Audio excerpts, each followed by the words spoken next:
Hello, my name is Randy Otterson, and I'd like to introduce you to a new wrench that I just finished building, and I've incorporated a couple of new features. I hope you like them for able to reach into tight spots.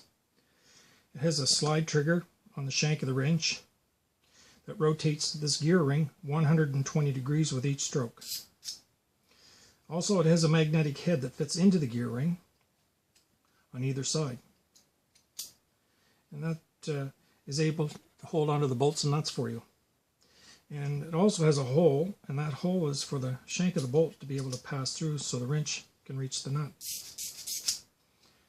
Now, to show you the advantages of this wrench, I built this little plastic box with a nut inside, and I'm going to try a regular gear wrench on this and see how we do.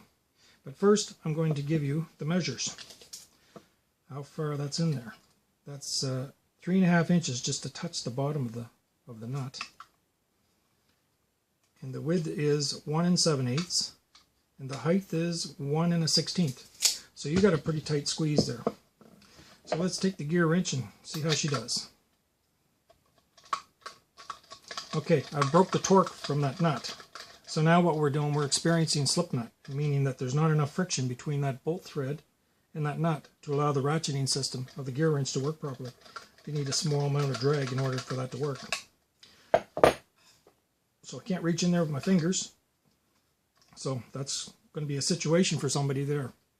Or you could reach in with this and crank it out. Here's a side view. Shows you how fast that's coming off. There you have it. Now to put that nut back in there, I'd find it harder to do with whatever means I was using. With this, just slip it on the other side. Put it over top of that bolt, crank her back on. Pretty quick too. So let the wrench do the job when you get up to your torque. Now, something else I've noticed about this wrench is that I can shorten the ratcheting distance by pulling back on the slide trigger when I move it up again. There, I just grabbed 2 more teeth. That's less than the distance, less than half the distance that I just moved to on that nut. So that's less than the width of the head of the wrench. So that can get you out of a very tight spot. So, well, there's some of the advantages that this wrench can do. And since I built these new advanced features into the ratchet wrench, it's only fair for me to ask this question.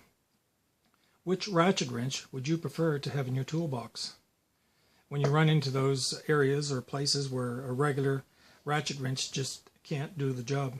Again, my name is Randy Otterson, and I would like to hear your comments on this new ratchet wrench, and I'd like to thank you for taking the time to view my video.